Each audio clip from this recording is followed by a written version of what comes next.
There you go. Okay, morning, everybody. Thank you so much for joining us today. I'm Helen Lord. I'm the CEO of the Vulnerability Registration Service.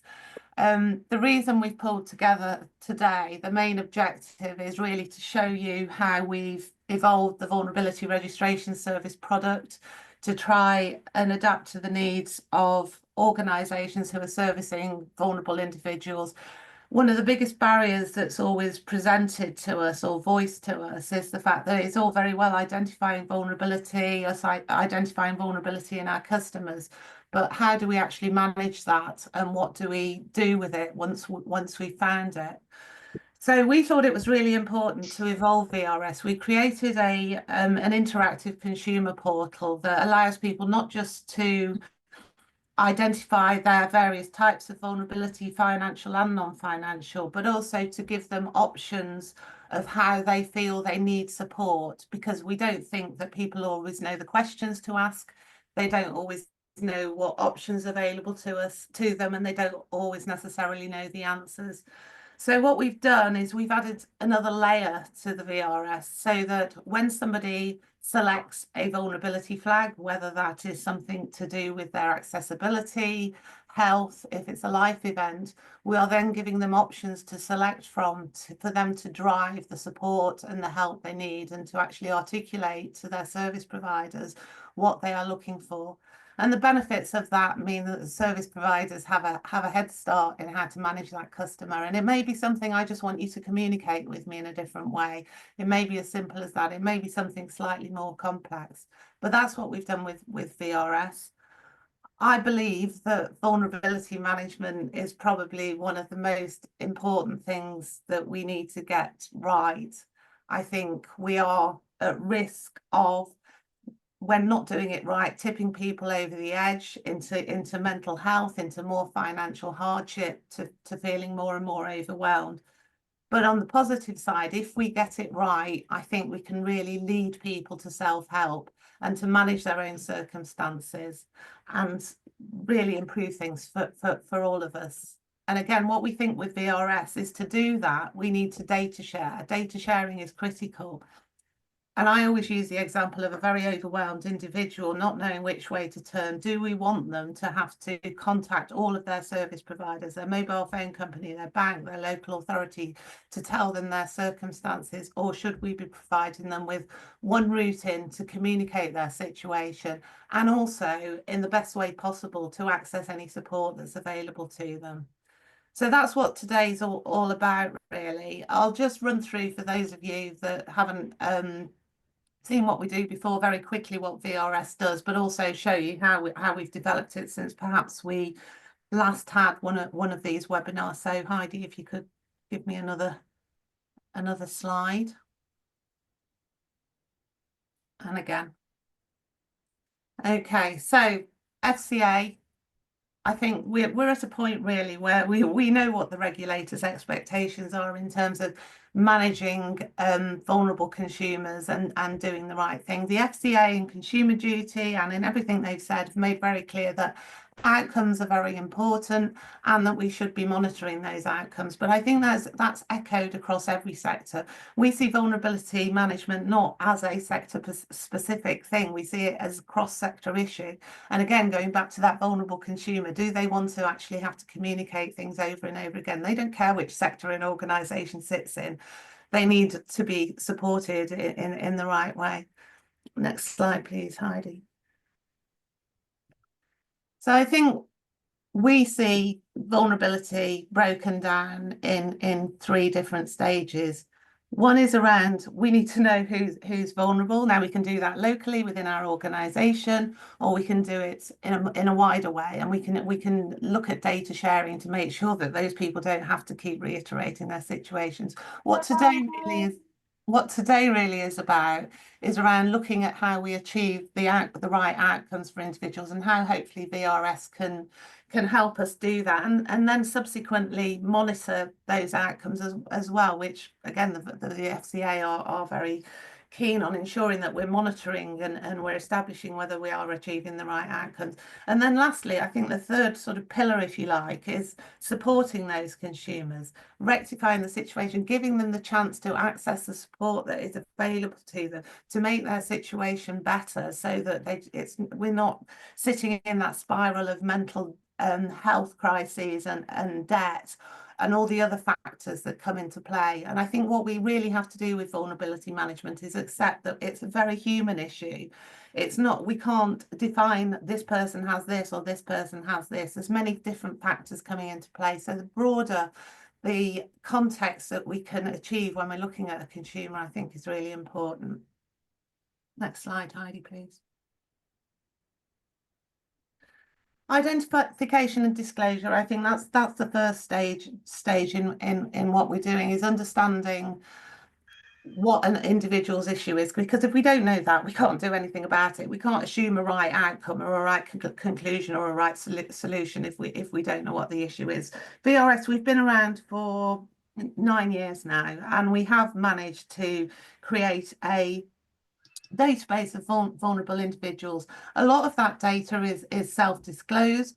What we're finding is there is a willingness to disclose, and there is a willingness or an appetite to interact, certainly with our consumer portal, and voice the types of vulnerability. On average, we're seeing an average 6.7 flags per person around the different types of vulnerability. And I think in that portal environment that we've created, it's probably a safer environment than communicating all those things over the phone, perhaps to a customer service representative. So we are getting that full spectrum there. We also get data from organisations that can act on an individual's behalf. I think we have to realise that probably the most vulnerable amongst us are the least likely to be in a position to disclose, yet those most vulnerable people are the most susceptible to harm. So we have to look at other ways of ensuring that we are aware of individuals' vulnerability. We work with local authorities around gaining information when somebody has a court of protection order, for example, where people do not have the mental capacity to manage their own finances. We received a note yesterday from a council highlighting the fact that somebody with a court of protection order, and that data is shared with us, has gone out and obtained several bank accounts, which they really are not in a position to get, and they shouldn't do. If organisations are using our data, they would see that, and they would not have open those bank accounts. We also allow people to register with us when there's a power of attorney in place. So again, the most vulnerable, if somebody is acting on their behalf, then they can share that information. 10% of the people that have registered with us through our consumer portal are actually actively engaging with that consumer, with that portal. They are managing their vulnerability. So again, I'd say there is an appetite to engage. We also have seen that significant numbers, and Dennis will cover this off shortly, significant numbers of vulnerable individuals are actually monitoring their credit reports. Those are the people that have registered with us. So they are trying to actually engage and manage their financial affairs and achieve the right results. So we need to embrace that and work on it. Our flags fall into a number of different categories: financial difficulty, life events, health and accessibility, and we have a range of 34 flags to give a sort of granular level of that. We've introduced a few more flags over the last few months or so, things like where somebody's an unpaid carer, for example. Again, they are rendered vulnerable by the sheer fact that they're an unpaid carer. They have time constraints. Their income is potentially compromised immediately. They're overwhelmed emotionally. It's impacting their health and financial well-being. There alone, we're talking at least 6 million people in the UK.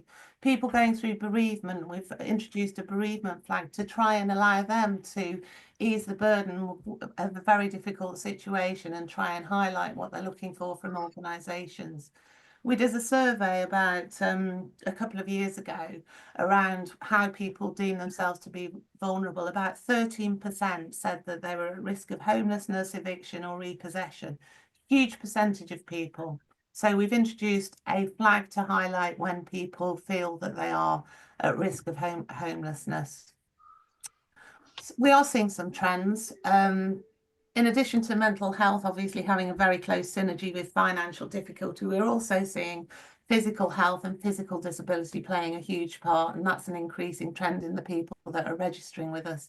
And also we're seeing an increase in people registering who are, mentioned, unpaid carers, but people having cognitive impairment and people who are a victim of fraud. And again, the most vulnerable are the most susceptible to harm. They are probably going to be far more likely to be exploited in some way, whether that's fraud, scams, whatever it may be, than other people. So we are seeing a trend there as well. Okay, Heidi. Engagement is always seen as a big issue when dealing with vulnerable people, particularly those people in debt. How do we actually communicate with them? How can we help them if they're not actually engaging with us? This is taken from a survey that Maru Group did on behalf of VRS in April, looking at this very specific issue and how we can actually help people engage with us. I think, again, the important thing is to identify where they're vulnerable and try and target our approach to those. But importantly, about 46% of people who deem themselves vulnerable didn't feel that they were able to effectively communicate with organisations. Those included utilities, local authorities, and financial organisations. Often that was digital communication, but people going through bereavement, having caring responsibilities, mental and physical health conditions, and just being in financial hardship. So we've looked at the ways people want us to communicate with them, and I think that's a critical factor. Is it the person's lack of appetite to engage with us, or are we not communicating with them in the right way? Next slide, Heidi, please. I mentioned support before we move on to the whole outcome area of it. I think it's critical that we use the data that we have as VRS, but we collaboratively use the knowledge that we have to help people help themselves. Again, what we've done with our consumer portal is we've built it up so that through that portal, people can access support that's relevant to them. We have funded the National Support Network as a link directly out of that consumer portal. What the National Support Network does is provide an absolute wealth of resources for vulnerable people to access, to find things like charitable debt advice, to find charities that are relevant to their condition, to find local support groups all in one place. We've also done a lot of work with Healthy Home Solutions over the last few years. They have a vulnerability initiative where they amalgamate support for an individual and they bring it all together. So, and I've just mentioned a few things here: broadband social tariffs, water saving, carbon monoxide monitors, mental health support. The list goes on, and what they do is they use the fact that somebody is in a vulnerable situation who's contacted with them to actually access and facilitate a multitude of support routes to them actually in one place. The social economic benefits of that are now documented, and I think it's a ratio of either between 1 to 18 and 1 to 30 around social economic value in doing that. We all benefit from getting this right. We have benefit calculators on our database now, so if somebody's in financial hardship, they can actually work out whether they are entitled to any of the benefits. And I think when we work in the world we do, we think, well, everybody would access those if they are in that situation. We can't assume a level of understanding or knowledge that's not necessarily there. So what we are trying to do is lead those people to any support that's available to them. We're working with IE Hub to make sure that income and expenditure support is available to them immediately. We're also launching a link working with My Care Consultant. I mentioned unpaid carers. I always go on about this because I am one, but I think it's absolutely essential that those 6 million, I think it's a lot more, people that are rendered pretty much paralysed because they're in support situations know where to go to and know what benefits they're entitled to, what support is available to them in one single place so they can get that, because those people are very, very time poor and challenged. And similar, we're working with Money Carer Foundation to help people. They deal with people with appointeeships, deputyships, there's money management involved, and they have a unique banking platform tailored for financial management for vulnerable adults. That is a work in practice. We move forward to try and collaborate as much as possible to get help and support in one single place. Next slide, please, Heidi. So today we've issued our vulnerability data sharing in the UK perspective from VRS, and I put a link out on the chat here. What that is doing is really looking at the full sort of trying to take a holistic view of vulnerability data sharing, trying to look at the barriers and challenges associated with that. And I think those include looking at identifying exactly who is vulnerable, the difficulties around identifying which people are in financial difficulties, which people are vulnerable, and where the two merge together, how we authenticate a vulnerable individual. We've got challenges around privacy. What can and can't we do in terms of data protection law? We need to protect people's privacies, but at the same time, do we need other people to act on somebody's behalf in disclosing or identifying vulnerability? It looks at engagement, and it looks at this very important issue of how we manage outcomes, what those outcomes should be, how we are doing the right thing. So that paper is out there now. I've given you a link to it. But I think the important takeaways from this really are next slide, please, Heidi, are the following. What we found really is, while there is a drive from regulators and an expression of intent from service providers to manage vulnerability, there is still a lack of momentum in terms of ownership of vulnerability management and data sharing. There is still an element that we are giving lip service to this and not pulling it together. There is regulation in place that is driving us to a certain extent, but I think action actually sits within our hands. And if you have a conversation with any individual from a personal perspective, then we know that vulnerability management, vulnerability data sharing is the right thing to do. Actually putting that into practice, putting that into a corporate world with corporate objectives doesn't necessarily always work quickly and efficiently. And I think what we have to do is make sure that we have as collaborative area as possible. We still have fears around data sharing and data protection compliance, and those very much need to actually be addressed. Challenges exist in identifying vulnerability. We need to re-engineer processes and customer engagement, and we don't necessarily have the cost savings or the cost benefits associated with those because we're still in our infancy of actually doing this. But we do have to bite the bullet and get on with it. There are benefits of doing this. A vulnerable person, if we know their issues when they phone us, we are potentially saving 7, 8, 9 telephone calls, and that in itself is an obvious cost saving. We aren't really in a position to really effectively quantify that yet. So there is still work to do in identifying the business opportunities and cost savings. But there are opportunities in overlaying financial and non-financial data, and we really do need to work towards that. So I'm going to kind of shut up a little bit now. If you download that paper, I think you probably hear enough from VRS around our views on this and how we can sort of really achieve a cohesive approach to vulnerability management. I'm going to pass over to, I say I'm going to pass over, but I'm inevitably going to butt into Ken and Jill to demonstrate how we have developed a flag-based approach to achieving customer outcomes. After that, I'm going to pass over to Dennis as well to talk about the vulnerability ecosystem. We partner with TransUnion. I think it's really important to fuse the whole non-financial and financial vulnerability world together, and Dennis will talk about that a little bit more. So I'll pass over to Ken because this is really what we wanted to talk to you about today. Super. Thanks very much, Helen. So nice to meet everyone. So I'm Ken and my colleague Gillian here from a company called Finvents. So we're a technology and data science company, and we provide all the tech behind the VRS, so manage their database, the infrastructure, and we've built all their consumer portals and business portals. And so we're going to do a bit of a tag team. I'm going to demonstrate what we call the consumer portal. So this is how an individual or a power of attorney would register, interact and engage with the register. And Jill is then going to maybe present our business portal, obviously how corporates interact with that, and updates on API and usage and access.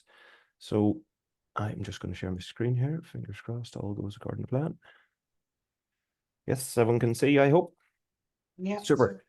Thanks, Heidi. So first time, anyone, I'm going to go through a journey and actually register as if I was an individual wanting to register myself on the VRS.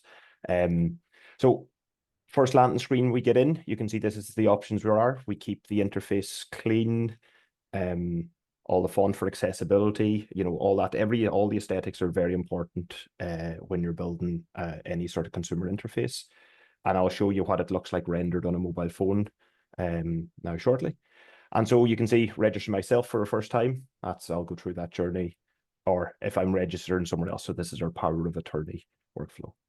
So the first time you're required to create an account, and you'll see why later. It's this account, you log in time and time again. It's a safe place to come.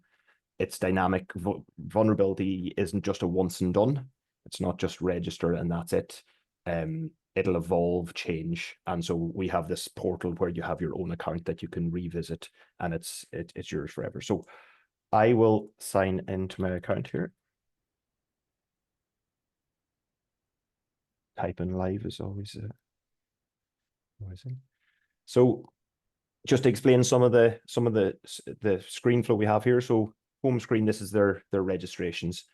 I have one preloaded, and so this would have been, I've created this already, although it's my name. I've created this as a power of attorney registration. But I'm going to go through the full workflow now as an individual. I am going to create my own registration, and that's the thing.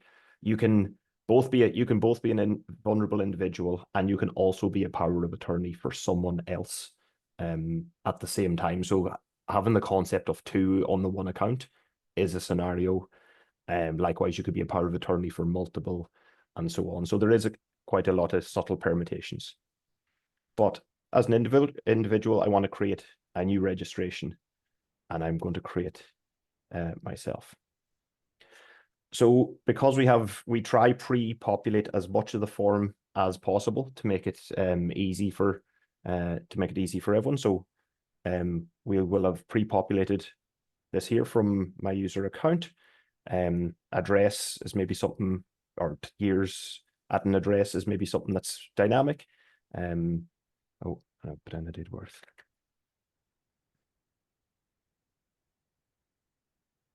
Save and continue.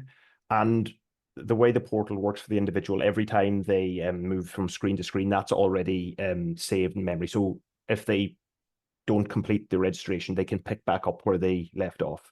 They're never going back to the start. So again, it's about making it as easy as possible. So this is, as Helen said, these are some of the 34 flags, the vulnerability flags, sub-flags that they can pick from. So I will just pick a few here. See. Okay, pick a few flags. If they do want more explanation as to what's happening, there is little descriptions as to what things might be. And again, just any sort of supports and hints and tips along the way without cluttering up the interface and making it hopefully too complicated. So this is the declaration. So these are, I'm declaring as a person, I am now vulnerable with these flags. For businesses though, and this is the whole point, the VRS is driving behind the what are the outcomes. There is an element for businesses going, okay, they have bereavement, but what as a business can we do? And so this is the whole point then of the next screen is the flag driven outcomes. So this is now an opportunity for the person themselves to declare how they would like to be treated or how this is affecting them. And then this information is now available to the businesses, and so they can make an informed decision as to how best. So I think and we've selected these deliberately, I guess, because some of these outcomes that individuals are seeking are relatively straightforward. So if somebody is suffering with in terms of hearing or sight, they may be just wanting to communicate specifically that they want a different way of communication, and they can communicate that up front. And I don't think we need sort of huge customer service teams to actually establish how to deal with people in those instances if we know that up front. Some of them are more complex. I mean, mental health, how do you define an individual's mental health? And that's probably the problem with vulnerability. It's not a scientific thing in the same way as somebody is in arrears or somebody has a court judgment or something. It's far more complicated than that. And individuals can select as many of these options as possible and communicate them through. And I think that this really provides that range so that we can try and drive the actions that those individuals are actually seeking. Sorry, Ken, but No, not at all. Not thanks, Helen. And as you know, Helen showed in the stats, you know, from the use of the portal so far, individuals are selecting, you know, around 7 vulnerabilities, you know, describing themselves. And that can be quite complex. And for businesses then to go, okay, well, each one of them has that there's a so what for businesses. So what can I do? And so these flag-driven outcomes really, really kind of help steer businesses as to, okay, well, this is the type of support they need for that. So this is, you know, again, I'll finish off the journey here. They kind of select as many or as few of the supports that they would like. And then to finish off the registration, so any customer or business or client of the VRS obviously can look up the register, and if they provide credit as a product, you know, they may want to know if they can contact the person for that, but the individual can explicitly decline that they do not want a credit application. So that's an important important consent that the individual has. The credit decision obviously remains with a lender if they've selected that option, but similar to the example I was using earlier, in view of somebody with a court protection order going down the route shouldn't have been lent to, and the council involved in that would have explicitly said that. So had the organisations identified that and identified that through using that route, then the credit probably wouldn't have been extended. Yeah, and then we just have one sort of final description and sort of privacy notice and explicit consent of, you know, the people that can use it, what we could do with the data, and I say we as a collective VRS, and so one final consent, and that is a registration complete. So you can see the self-registration. It's a bit confusing. I'm the same person in this test case, but that was self-registration is the one we're after going through. And so then these are available. All this information then is on the register and available then for businesses to look up.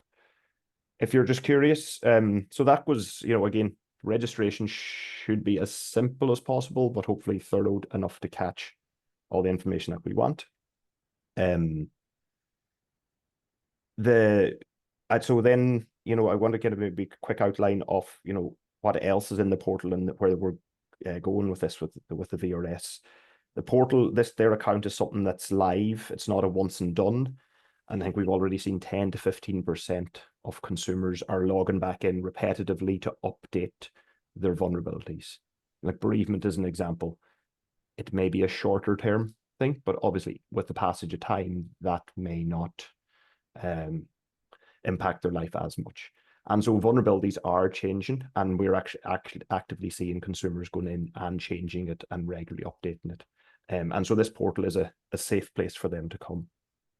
And so then we've built in other features, and maybe I'll just show you. So I don't know if you can see, this is my mobile phone screen here, just to show how the renders on. So I'll just go through my phone. So again, this is how it renders on and you know, it's important that mobile phone displays are critical because more people are using this on the phone than on a big desktop screen. So you can hear, but you can also see that within in the register, we have a benefits checker.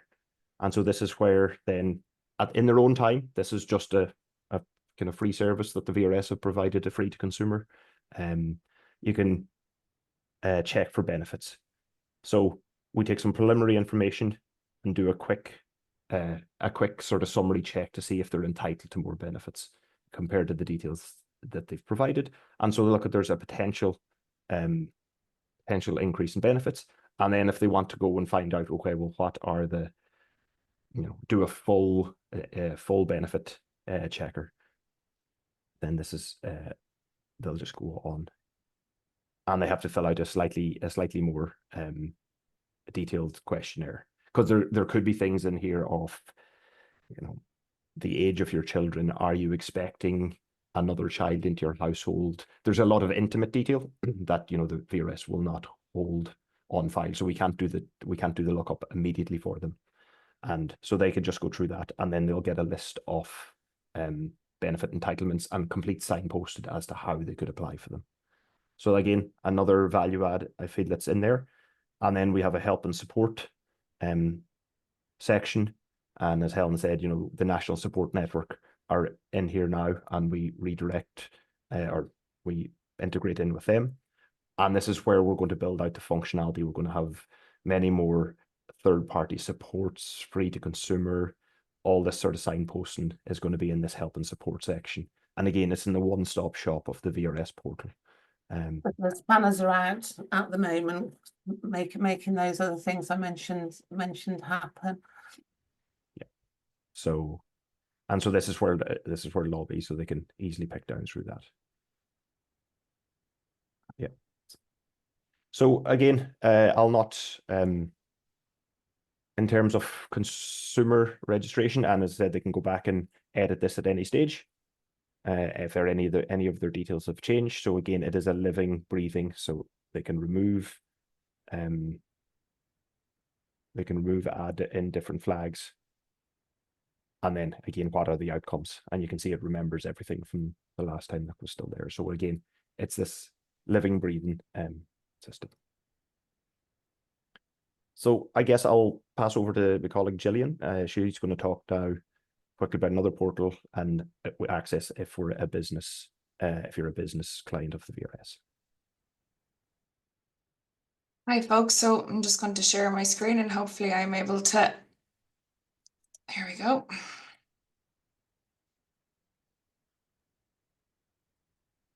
So one of the big challenges, I guess, is that vulnerability needs to be accessed by a lot of different types of businesses from different industries and of different shapes and sizes.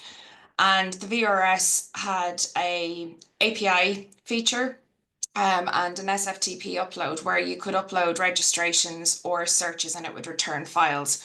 One of the big challenges that we found was that a lot of registrations were being missed because of poor quality data. It didn't suit the size of the organization. And so there's now 3 ways that you can access as a business the register for the VRS. So for large volume clients, they would tend to use the API, and we're happy to share any of the API documentation after this if you're looking to automate your flows.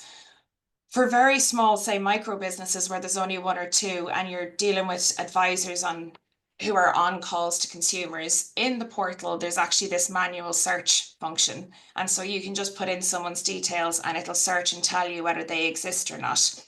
But a lot of customers are actually using this portal, the business portal, to basically upload their registration files or to search file. So I'm going to show you how very quickly you can search. And one of the big things that we spend quite a lot of time in is that on the upload of the file, it will tell you whether it's going to accept it or not. And the reason for this is we want the data to be as accurate as possible. We need to make sure that it's right coming in so that when different clients and different businesses are searching it, we've got very, very strong validation on the data. So if I go into upload, in the portal, there is your searches template. So this is a file that you'll be completing, or a registration template. So if I just upload a search file, you can see here I'm going to upload one that has errors in it. So just so you can see how very easy it is to quick fix it. And it'll tell you that there's only 1 out of 3 where the rows are valid. And if you just have a quick look, it tells you exactly why in the file we can't accept it. And there's very specific reasons why we insist upon certain level of details, and we're quite stringent, because particularly around the date of birth, this tends to happen where there's 2 generations of a family living in a household. So if father and son have the same name, the date of birth is obviously mission critical, and postcode obviously is very, very important. But once you basically correct those and you upload it, so I'll just upload a file here. So this is the same one. So you'll see that the row is valid and it's all white. So white means good in this case. And then you basically just upload it. And what it'll do is it's sent it into the background, and I've refreshed it, and you can see here that it's queued. I uploaded this earlier on, as you can see, so that you're not waiting on it to come back. It usually takes about a minute or two, and that's just for creating the files. But if I go in to download the files, you'll see here, these are your search results. And so it gives you a summary screen on the total number of searches you've performed, where you found a unique customer with a match, where they've multiple flags, and the total number of flags that we have found. And then it breaks down the actual individual vulnerability flags and gives you the count on how it is. The search results, this is for an easy, for small systems where you just want to know, did we find someone or did we not? And then when you want more advanced results, so you can see, I done this on our Right, test. Jill, you're not Yeah. sharing. We're still looking at the Oh, sorry. photo screen. Sorry, it didn't Let me just change. Sorry. sharing window, I think. Yeah. Apologies, guys. Yeah, we can see your You see that now? CSV file. Yeah. So you can see, sorry, here's the summary that I mentioned. So there's your number of searches, your unique customers with a match, and then basically your big breakdown of all the different flags that are available and who had what. For light users, this just gives you whether they were found, so 1 being true and 0 being false, that we found a match on them. And then when you're looking into the detail, you'll see here, so this person came up, and then you can see all of the different flags that were associated with it. Because I've put this onto a test platform, and as you all know, if you work in tech, you use the same people over and over again. So you can see this person has come up a few times. But this is Charlotte, and she has multiple different vulnerable flags, and they've been registered by different places. Registered by is very important because it tells you where the registration has come from. And one of the big pieces of work that we're doing at the moment is actually now to be able to tell you the last time that someone interacted. And so it gives you a confidence level of how recent the data is. And that's common alongside the new release of the flag-driven outcomes in June. So if I just go back to my portal, the same is very true for a registration. So there's your registration template. You can upload your registration file. So I'll show you one with an error. And again, I've just put one person here. It tells you exactly why, so that you know how to change it. And once you've uploaded it, that's your client registered. What we weren't expecting, and we have found though, is quite a few of our business users, their advisors are searching for people manually using the manual search. But actually, as they're interacting, we released the support page. And so for advisors, if they're talking to someone in a very vulnerable situation, they're able to access the same level of supports that's available to a consumer. And so it's kind of in making that holistic process available to both advisors, because they're on the front line of this, as well as the consumer themselves. And as I mentioned, so there's a big release coming in June, so there'll be a new API with the flag-driven outcomes in it. And also this will be available through the business portal, where we'll be including the flag-driven outcomes that the consumer has taken. We've delayed the release because basically we wanted some data to go through the system. This is a new approach. We wanted to make sure that we were doing it right. And I guess, yeah, it'll be really interesting to see how that data starts to be used and consumed across the industry. Helen, I'm going to hand back to you now. Okay, lovely. Thank you, Jill. Thank you, Ken. That's brilliant. I know there's some questions in the chat. We'll pick those up at the end. If I don't pick up anything, or we don't pick up anything, we will respond to all of those. VRS, hopefully that's given you a view, I mean, of how easy it is to share data, to access data. I mean, the message from us today is always going to be, right, we need to make this work. We need to make vulnerability data sharing work. There is a solution in place. It's all needs to be collaborative, but it can work. So if you're in a position to start sharing data with us, to start using the data, and or both, then please get in touch with us, and we can start to really make that happen. VRS partners with amongst many other organisations, partners with TransUnion, because clearly it is one of the most important things around people in vulnerable situations is being able to manage their financial well-being, their financial circumstances, which is why we're all sitting here having this conversation. So it is essential from our perspective to be partnering around credit reference data and providing a full picture of an individual's circumstances, giving them non-financial vulnerability and the financial vulnerability context by fusing them together. So I'm going to pass over to Dennis Bishop just quickly, who will talk a little bit about the vulnerability ecosystem as well. I think Heidi can share that last slide, please.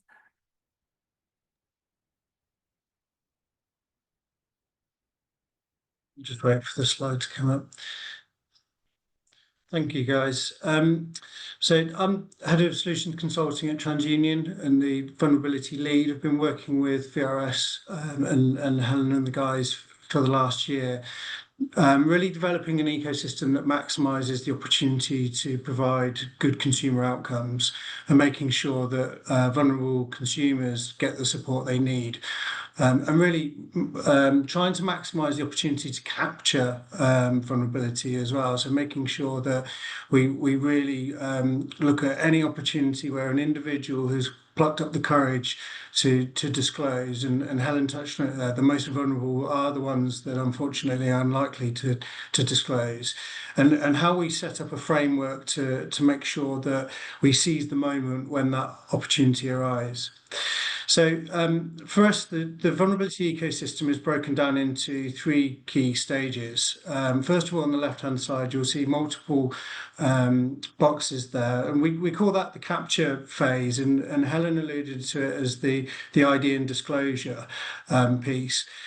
Really for us, collaboration is key at this point because, as I mentioned, there might be just one opportunity, and it might be via different media channels, and there's some great work being done in and across the sector around vulnerability.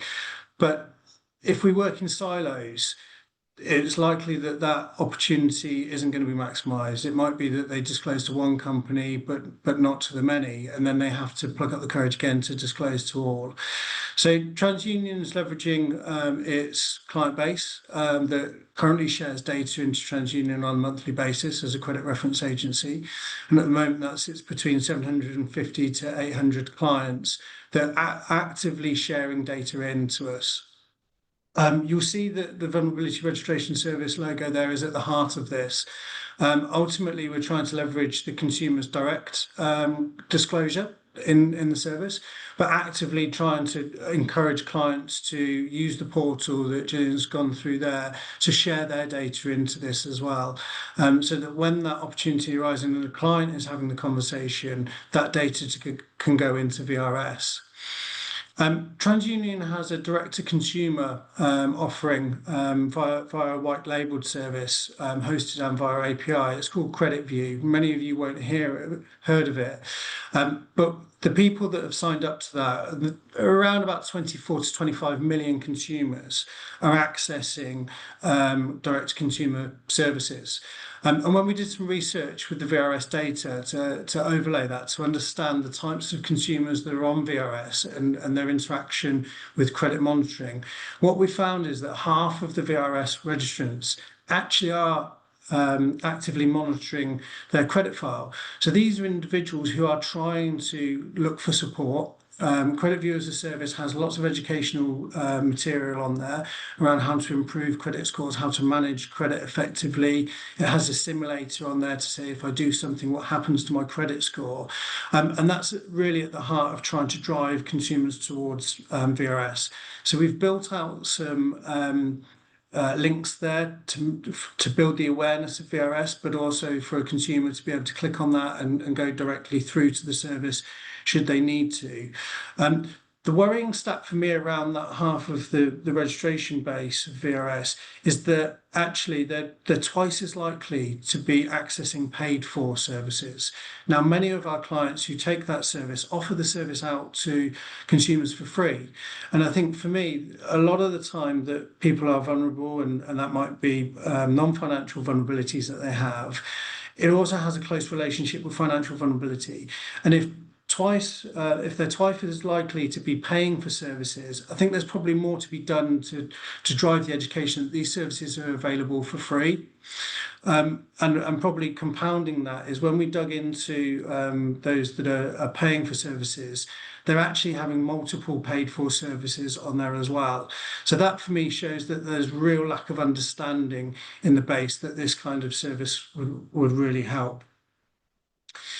And then also we talked about partnerships there, and I'm for one are really key on collaboration in here. Helen highlighted Healthy Home Solutions and I&E Hub on there. Those are two fantastic services that are really helping the vulnerable population, and we're encouraging more of those types of services to come forward, put their data into VRS, and really maximise the opportunity of support for vulnerable customers in there. And clearly TransUnion has direct partners as well, which will be supplying data into this service. Now, once we've gone through the phase of capturing and disclosing vulnerability, the next phase is moving into combining all of the data that we've got on that individual to really understand the type of support that they've got, to profiling the individual to understand the impact of that vulnerability, so we can really understand what ultimately is the outcome and the support that that customer needs to drive a good consumer outcome. And there was two examples there that Helen mentioned around the Court of Protection order in there. So TransUnion's data is accessed at credit application stage. So if you think about the VRS data coming in and identifying that there's a Court of Protection order in there and that those accounts shouldn't be taken out, a client accessing TransUnion data in there can see that actually this individual isn't somebody that should be accessing under that stage. But vice versa, if you access the service and the vulnerability flag is around a communication style, it might be a client who's trying to access TransUnion's data to understand the likelihood of contact, likelihood of repayment. But actually that flag might indicate to them that there is a vulnerability there around sight or hearing that actually indicates that you're communicating to that consumer in a different way. If you communicate them in the right way, you're then accessing, unlocking an engagement and really helping them to access the service that you're offering. And if you look at about a cross-sector issue that Helen mentioned, Ofgem have put out vulnerability guidance in there, and they reference things like accessibility to support and specifically call out things like telecommunication being an access point. Now, the combination of TransUnion's data and VRS data might indicate the accessibility to that kind of support service. Because if you're looking at somebody who has got a non-financial vulnerability of a certain nature, but then TransUnion is able to give you information on the telecommunication account to show that there's arrears there or a default, it might be that actually that service has been disconnected. So therefore it shows that the accessibility to the support may be cut off. And therefore you might need to push them down a different route or show them down a different route to gain access. So the other part of the financial piece also brings to life the resiliency of that consumer. So what's the impact on the financial vulnerability status? So if somebody has had an accident, for example, uses the VRS solution to indicate that they've got issues with disability at the time, or a short-term injury in there. We'll be able to see on the financial data to see there's an income loss, because we've seen that in affordability data, and then we'll start to understand the recovery curve as well. So when somebody's gone back to work, so the re-engagement channel is there, and when to re-engage is there as well. So really that kind of cause and effect can really be highlighted through the combination of financial vulnerability and non-financial vulnerability. Understanding if somebody's had financial issues which caused subsequently a mental health issue, but vice versa, has a mental health issue occurred that without support, a financial vulnerability may occur as well. So the combination of financial and non-financial really builds a holistic picture of what's happening in that individual circumstance. And then finally, the last stage is around, for me, distribution, and Helen mentioned it as support, really. So if we've understood what the support outcomes are, and the evolution of the VRS tool is really going to enable clients to understand what support an individual needs, we need to be able to distribute that to as many of our client base and also those out in the industry and across multiple industries as possible. So TransUnion is leveraging the client base that I touched on earlier, distributing those to partners, and also looking at ways in which we're building that into the direct-to-consumer platform, so that there's a transparency area there, and also the ability to remind individuals to update and maintain their vulnerability data. Now, the distribution channel is also really important, where distributing to new individuals can be quite difficult. It could be seen as quite an overhead, and they're around setting up new data partners in there. Having an existing reach and pipe work into consumer base really means that this is quite an easy method of being able to distribute data through, whether we've gone through lots of legal works, contracting works, and compliance works around onboarding partners. So we're hoping that this means that the consumer, once they register or the disclosure is captured from a third party, once that data comes into VRS and is profiled, the consumer benefits because it gets to as many people as possible on the outreach side of things. And they can access then the national support network functionality that VRS has built into the solution. And finally, just the point that Jill made around data quality. The other benefit of receiving the service through TransUnion and VRS's partnership is, as a credit reference agency, we receive data in multiple different structures from our clients, and also in very different identification ways. So somebody may appear slightly different with known as names, with maiden names in there, and we've got the ability to be able to bring that together and orchestrate, actually this is one single identity. So it really aids the matching process of when you're trying to match against the VRS service. You might have a different identity to the one that appears in VRS, but through our ability to create a single customer view, we're able to harmonize that data and bring all of that together to show that actually that's the one identity you're trying to understand what support is needed. So, Helen, I hope I've done that service, and feel free to chip in with anything I've met. And it's a bit of a whistle-stop tour because we're restricted on time, but anybody listening, feel free to reach out to me and we can talk about this in more detail. Yeah, no, that's brilliant, Dennis. Thank you very much. And I think it's just important. I mean, we're used to dealing with things like credit histories, financial data, and that side of things, and it's far more scientific. What we're having to do here is overlay something that is far more well, it's less easy to grasp hold of because we're dealing with human beings, and I think that's why we all struggle with this and struggle to know exactly what to do in what circumstances. So I think that shows how we're moving towards it, how important collaboration is, because there is no overarching body or something that's telling us how to do this and what to do in what circumstances. We need to get it right. we've got regulators giving us guidance, showing their expectations, but working out the solutions, and there are solutions here, is working out how to implement those. So we've just got a few minutes left. I don't know if anybody's got any burning questions that they want to raise a hand on. I don't know, Simon, if you can see it all, but we will share the presentation. I just thought it was really important to see the way we're enabling people to register with us, and to also show how organisations using the service can easily access it. The questions, we will make sure you all get a response to those. I don't think. And there's one that I wouldn't mind just adding a little bit of context to. Simon's responded to Cheryl around who's accessing the data and how does the consumer know who's getting it in there. I think that's a really interesting one, Cheryl. The power of the ecosystem and the relationship between VRS and TransUnion is one that my background is debt collection. I used to work for a debt collection agency on the phone a while ago, and the first 10 minutes of that call was explaining who Direct Legal and Collections, DLC, were to the individual.